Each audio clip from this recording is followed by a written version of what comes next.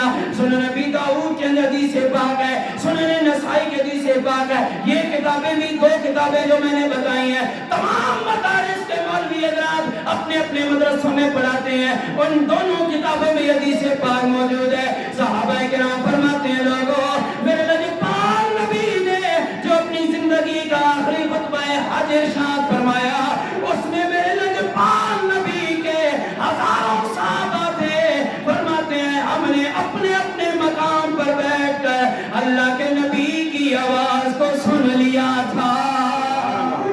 ارے لوگوں بغیر سپیکر کے صحابہ کی قوت سماعت کا یہ عالم ہے. پھر آگے صحابی کہتے ہیں ہم نے اس لیے سن لیا تھا کہ اللہ تعالیٰ نے ہمارے کان کھول دیے تھے. اگر ان صحابہ کو سنانے کے لیے اللہ صحابہ کے کان کھول سکتا ہے تو نبی کو اپنی امتیوں کا درود مدینے میں سنانے کے لیے کیوں نہیں کھول سکتا ہے. نعرہ تکبیر، اللہ اکبر، نعرہ رسالت، یا رسول اللہ، نعرہ تحقیق، نعرہ حیدری، نعرہ غوثیہ. لیکن میں کیونکہ سرسری آپ کے ذہنوں میں کیونکہ آج کل ہم شارٹ کٹ کے مار رہے ہیں, ٹھیک ہے جی, ہمارے یوٹیوب پر بھی شارٹ کٹ ہوتے ہیں, ٹھیک ہے جی, ٹک ٹاکوں پر بھی شارٹ کٹ.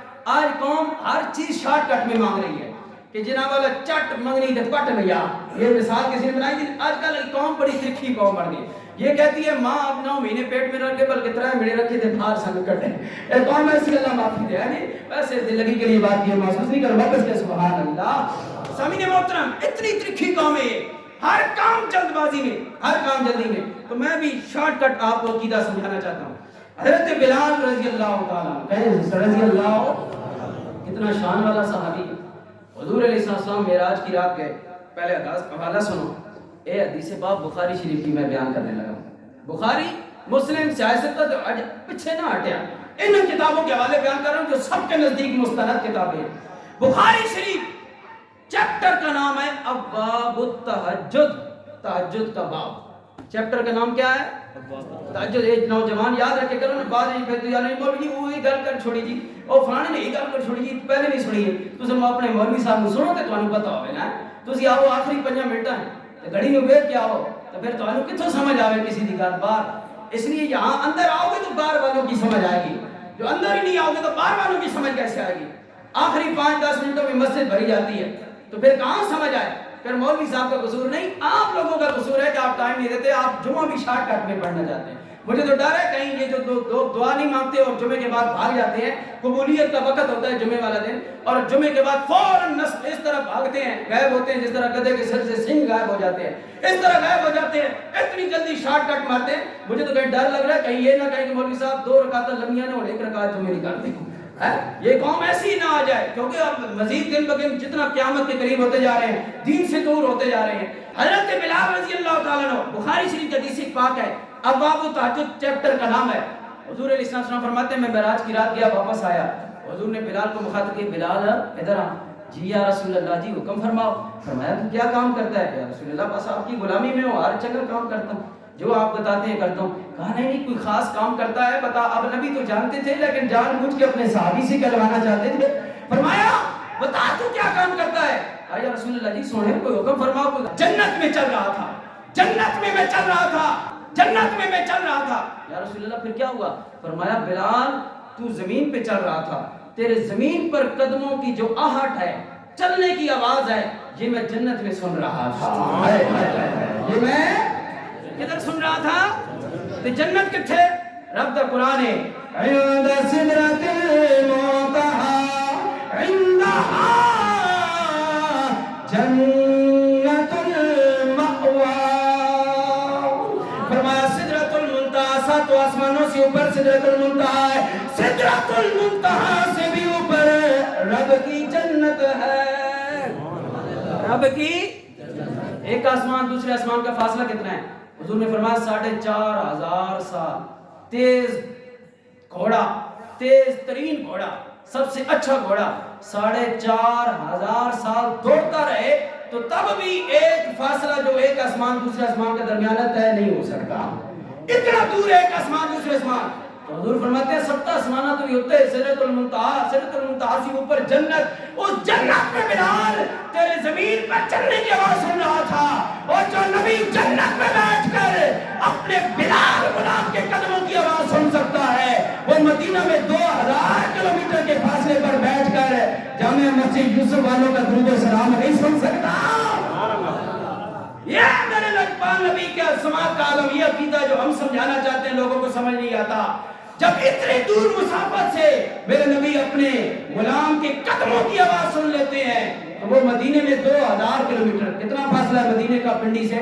پاکستان کے بارڈر سے مدینہ کا کتنا فاصلہ ہے؟ 2000 کلومیٹر، 2000 کلومیٹر تیز ترین جہاز 3.5 گھنٹے میں 4 گھنٹے میں سفر ہو جاتا ہے، ڈائریکٹ جو فلائٹ ہے، میں خود گیا ہوں۔ تو سامعین محترم 2000 کلومیٹر کا فاصلہ زیادہ ہے یا 7 آسمانوں کا فاصلہ زیادہ ہے؟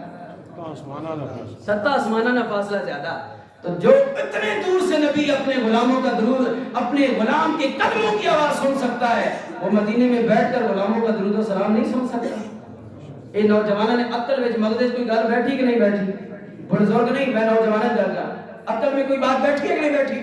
اب اس سے اگلی بات سنو، اللہ نے قرآن میں کہا رسول علیہ السلام جا رہے ہیں، آگے سے چونٹیوں کا قافلہ تھا، حضرت سلیمان علیہ السلام کو قافلے کو سن کر ایک چونٹی کہنے لگی جلدی جلدی اپنے سوراخ میں گھس جاؤ، سلیمان کا قافلہ آ رہا ہے اور ہمیں پاؤں تلے روند کے چلا جائے گا۔ اب وہ چونٹی نے، جو چونٹیوں کے سردار تھی، اس نے کہا چونٹیاں دل میں گھس گئی۔ حضرت سلیمان علیہ السلام، قرآن کہتا ہے، اللہ تعالیٰ نے فرمایا، قرآن میں ذکر کیا اس واقعے کا، فرمایا فَتَبَسَّمَ ضَاحِكًا مِّن قَوْلِهَا، حضرت سلیمان علیہ السلام مسکرا پے، چونٹی کی آواز سن کر مسکرا پے۔ چونٹی کہاں تھی؟ حضرت سلیمان علیہ السلام کے کان کے ساتھ نہیں دوڑ رہی تھی، یا حضرت سلیمان علیہ السلام کے جسم پر نہیں تھی، 3.5 میل کے فاصلے پر تھی۔ قرآن کو بتاتا ہے، قرطبی اندر، منظری کے اندر، تفسیر جلالین کے اندر، تفسیر دور منصور کے اندر، حضرت سلیمان علیہ السلام نے 3.5 میل کے فاصلے سے چونٹی کی آواز سن لی۔ اگر سلیمان علیہ السلام 3 میل کے فاصلے سے چونٹی کی آواز سن سکتے ہیں تو حضرت سلیمان علیہ السلام کی یہ شان ہے کہ جو سلیمان کبھی امام الانبیاء محمد بن کے آیا، اس کی شان کا عالم کیا ہوگا؟